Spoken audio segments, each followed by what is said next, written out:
गुरुजी, मेरा पहला प्रश्न है, ओम क्या है और इनकी रचना किसने की? 3 अक्षर के मिलाप को ओम कहते हैं। आ, उ, मा, ओम। यह प्रणव है वेदों का। इसी में सब कुछ समाया हुआ है। इसी का जाप करने से आपको ब्रह्म की प्राप्ति होती है। अर्थात हमारे यहाँ कोई भी मंत्र होता है उसके पहले ओम जरूर होता है। ओम नमो भगवते वासुदेवाय, ओम नमः शिवाय। ओम मतलब जो भी मंत्र है, ओम मूल है। तो भगवान श्रीमन नारायण ही जब सृष्टि को उत्पन्न करते हैं उसके पहले परमात्मा अपनी नाभि से ब्रह्मा जी को उत्पन्न करते हैं। उन सबसे पूर्व में ओम प्रणव के रूप में है, जो कि ब्रह्म सूचक है, ब्रह्म की सूचना देने वाला, ईश्वर से कांटेक्ट कराने वाला यह ओम है, प्रणव है, मूल है। इसका कहने से ज्ञान नहीं होगा, मैं आपकी इसकी व्याख्या कहकर सुनाऊं। आपको मैं रबड़ी की बात सुनाऊं कि रबड़ी बहुत स्वादिष्ट है, बहुत मजा आता है खाने में, बहुत मीठी होती है, बहुत अच्छी होती है। रबड़ी का ज्ञान देने से आपको रबड़ी का बोध नहीं हो सकता जब तक आप रबड़ी खाएंगे नहीं। ओम का उपदेश करने से ओम का ज्ञान नहीं होगा, ओम का जाप करने से ओम का ज्ञान हो जाएगा। ओम क्या है वो स्वयं जना देगा कि मैं कौन हूं। इसलिए बड़े बड़े साधक सिर्फ ओम का उच्चारण करते हैं, ओ चल रहा है। जी गुरु। इसे जानना स्वयं को जप करके। अब 26 पे देखो, कमाल कर दिया। ये 26 पे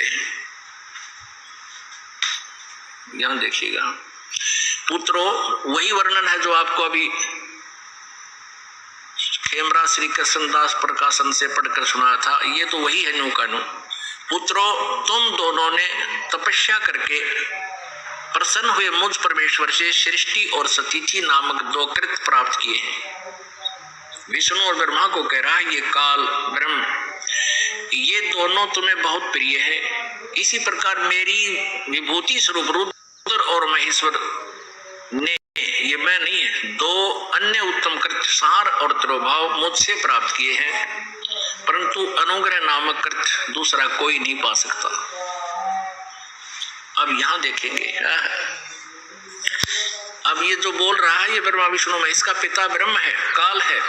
मैंने पूर्व काल में अपने स्वरूप भूत मंत्र का उपदेश किया है जो ओंकार के रूप में प्रसिद्ध है। वह मंगलकारी मंत्र है। सबसे पहले मेरे मुख से ओंकार यानी ओम प्रकट हुआ, जो मेरे स्वरूप का बोध कराने वाला है।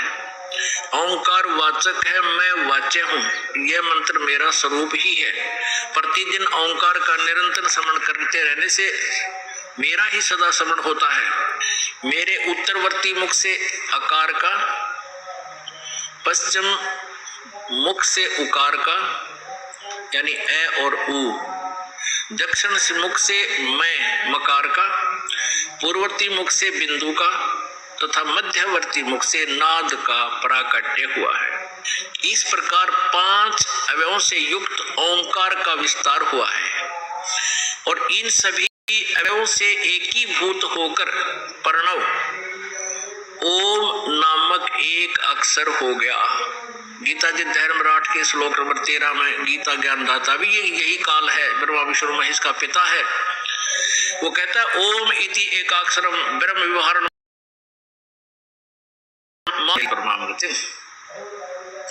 तो ये एक इन 5 अवयवों से आकार ए ओ मैं बिंदु आदि से मात्रा से एकीभूत होकर के ये ओम ऐसा नामक एक अक्षर हो गया और ये मेरा मंत्र है।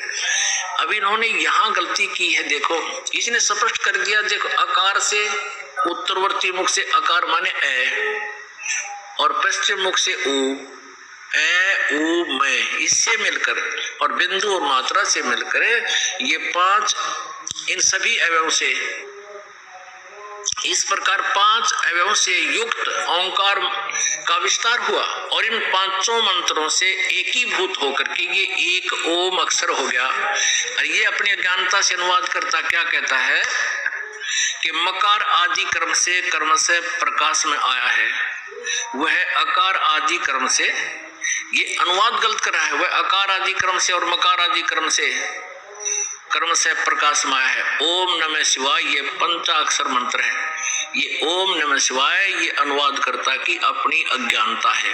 मूल पाठ में ये कहीं ओम नमः शिवाय मंत्र नहीं है, केवल ये कहता है कि इन पांचों अक्षरों से, इन सभी एवं से एकीभूत होकर इस प्रकार ये पांच एवं से युक्त ओंकार का विस्तार हुआ। यो अकार मकार तो ये कही रहा है, यहाँ से इन पांचों से मिलकर ये एक अक्षर हो गया, नथिंग एल्स। ये ओम नमः शिवाय ये कोई मंत्र नहीं है, ये गलत। इसका जाप करके हम शास्त्र विरुद्ध साधना करके अपनी सारा जीवन व्यर्थ कर जाते हैं इन भ्रमित लोगों के द्वारा। हमने हिंदी पढ़ते रहे, हिंदी में ये मंत्र मिल गया, इसका रगड़ा लगा दिया। ये शास्त्र विधि त्याग कर मनमाना आचरण होने से यूजलेस है, ये मंत्र नहीं करना चाहिए। अपने आत्माओं आपको ये पता चलेगा, आप शिक्षित हो, अपने सामने आप समक्ष देख रहे हो कि आप जी जो साधना करते थे वो गीता जी अध्याय नंबर 16 के श्लोक नंबर 23 में कहा कि शास्त्र विधि त्याग कर जो मनमाना आचरण करते हैं उनकी न तो गति होती है, न कार्य सिद्धि होती है, न उनका कोई सुख प्राप्त होता है, यूजलेस।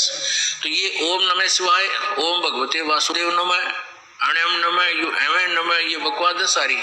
केवल एक ओम मंत्र है, ये ब्रह्म का है, और बाकी जो कमलों को खोलने के वो मंत्र अलग से हैं, उनकी क्रियाएं अलग हैं, जो हमारे कमलों से हमें बरी करेंगे, हम वो मंत्र भी इन्हीं में से हैं। अब ये मूल संस्कृत आपने देखा, खेमरा श्री कृष्ण दास प्रकाशन बंबई से आपको मूल संस्कृत भी दिखाएंगे, उसमें कहीं भी ऐसा नहीं लिखा है कि उसमें ओम नमः शिवाय का जाप का संकेत हो। ये देखिए, ये वही पुस्तक है श्री शिव पुराण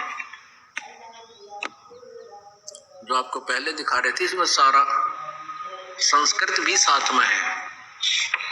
विद्वेश्वर संहिता भाग 1 अध्याय 10 का हम पढ़ रहे हैं 19 पृष्ठ पे। इस कारण से ज्ञान की सिद्धि के निमित्त ओंकार नामक